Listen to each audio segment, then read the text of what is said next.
Hello and welcome to Queendom TV. Today I'm going to be talking to you about the hashtag Free Britney movement, and I want to address the media and I want to ask a question. What about the children? So let's get into it. First things first, if you don't know about the Free Britney movement, I have a whole playlist on my YouTube channel called hashtag Free Britney, where I talk about all things to do with what's going on. So feel free to go through those videos to catch yourself up with what's happening. And there's also many other fantastic videos on YouTube. And if you do like those videos, don't forget to like, don't forget to subscribe and comment. I'm trying to make sure I always say that. Let's get right into it. So what about the children?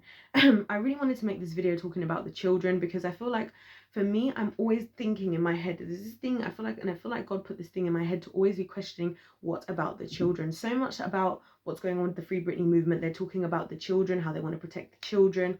And actually the children were from my understanding, from multiple different sources of people, obviously this is all allegedly, this is people giving their accounts, but from my understanding, a lot of people are saying that Britney Spears' children were used to kind of get her to do things, as in they would say to her, well, if you do that, we're going to take the children away. If you do that, we're going to take the children away. Now, first things first, I think it's interesting how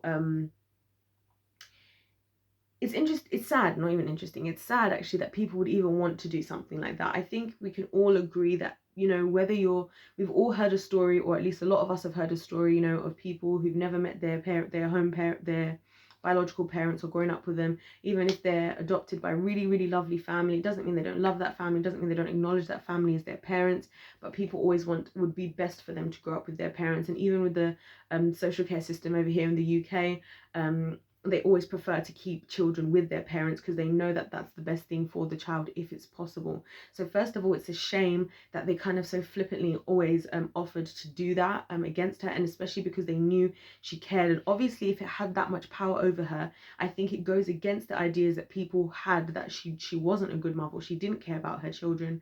We already know from Ali Sims, you can check out, I did a video about Ali Sims, which you'll also find in my playlist.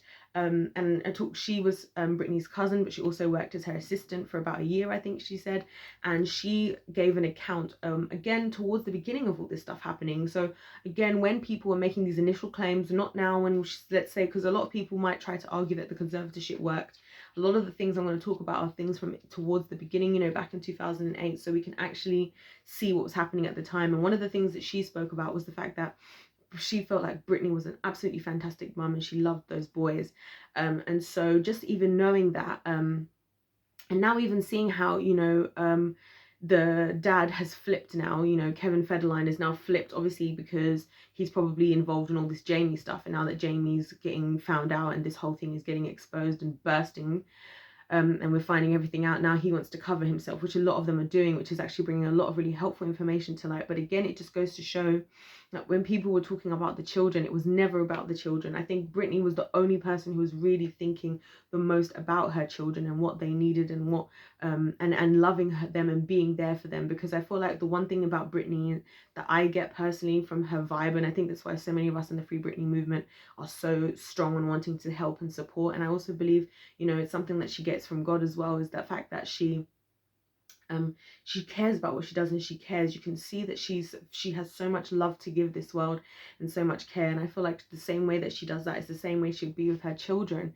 And actually I'm thinking, if we look at it now, the children have probably been significantly worse off in the long run as a result of all of this than they would have been if she had just been able to have her children and not have them being used as a bargaining chip from the beginning. Because I kind of feel like if you look at things now,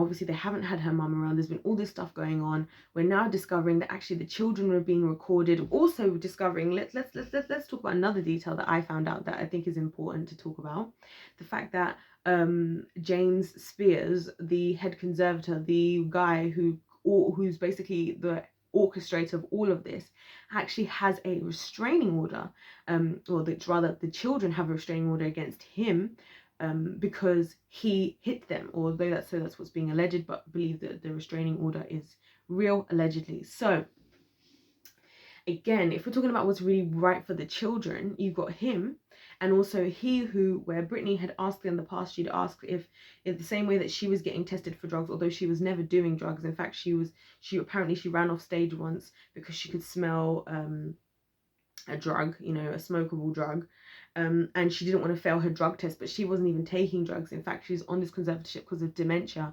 And if you look at how many other celebrities out there have got into trouble for drugs, we've actually never really heard of drugs to do with Britney, other than now when we're hearing about how they've drugged her. But she wanted to have her dad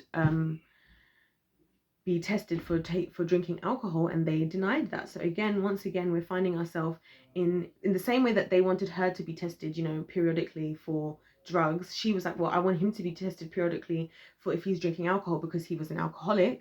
He was an actual alcoholic as well. So again, he is being entrusted with the children. They've denied that, by the way, request from her. He's being allowed with the children, and then she is not being allowed with the children, even though she's caring, even though she's been put on a conservatorship for dementia, even though she's working and doing tours and doing work that normal people in their normal physical healthy state could not cope with. It doesn't really make sense. And the reason why I want to talk about the media to do with this is because the media played a massive role.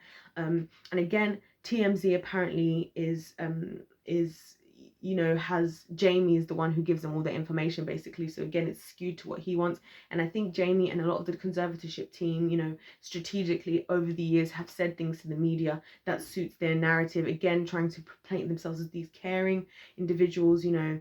But as I said in one of my other videos, really just being, you know, enemies disguised as angels of light, you know, which is a biblical principle. And the media has played a big role in what people thought of Britney, and they've said so many things about her negatively over the years. And the more and more we're hearing about it, the more and more we're realizing that they were lies, and the more and more we're realizing that actually what they were trying to do is they were just trying to create this narrative about her that made her look bad and made her look like she was doing all these things, so people could just look at her like, oh, one of these stars who the fame got to her. I mean, if the fame really got to her, how would she still be being able to perform so well, plus being under this conservatorship, having her children threatened at her every 5 seconds, not being able to trust any of her family members and everything? I mean, come on, guys. Like, I think a lot of normal people couldn't handle all of that pressure. So yeah, I just think that's something to think about, and look at how the media is so powerful. We underestimate how powerful the media is, and this is why it's important that even for us, when we're looking out for information, and if I have any advice to give out from here, is make sure that you look at reliable sources for your information, and make sure you're hearing things from the horse's mouth, as I like to say, as people like to say, and I like to say, because a lot of the things that we've heard and a lot of the pictures that have been painted is just basically being the media kind of almost brainwashing you in the back of your mind, you know. And this is why I personally love to read the Bible, because I feel like the Bible is like, it's like a way of like, it's like, you know, like when people, you know, like if you had two notes, if you had a fake note and a real note and you wanted to put them together and you want to like kind of work out what's fake and what's real, I kind of feel like the Bible's kind of a way of that, of something to do that with, where you can hear something and you can make sense of it, and see, and it causes you to actually question the evidences of things, like, does this add up, does this make sense, you know what I mean? If you're saying, like, for example, as I said in my Free Britney video, probably my most popular video on my channel, I talked about how you know, these people talk that they know God, but that at the end of the day, God says that in the Bible that the fruits of the Spirit are love, joy, peace, kindness, and all these other things. And if they're not displaying that, then what they're displaying is not anything to do with God, you know. So it's a lot of these simple things, and I think that's something we can learn and take away, is that the media is just out here. The media as well, a lot of the time, is also being paid. And I mean, money is so powerful, and I've done a video talking about how money is the real judge in this day and age. Money is so powerful, so I don't think we should overlook anything like that. But yeah, anyways, I don't want to go on and on and on and on. Thank you so much for watching my video. Please like the video if you liked it. Please comment. I love to hear you guys' comments. I say this all the time and I mean it wholeheartedly. Please subscribe and check out more videos. I've got loads of videos coming out in my #FreeBritney playlist on my channel. I'll see you next time. God bless you all, and goodbye.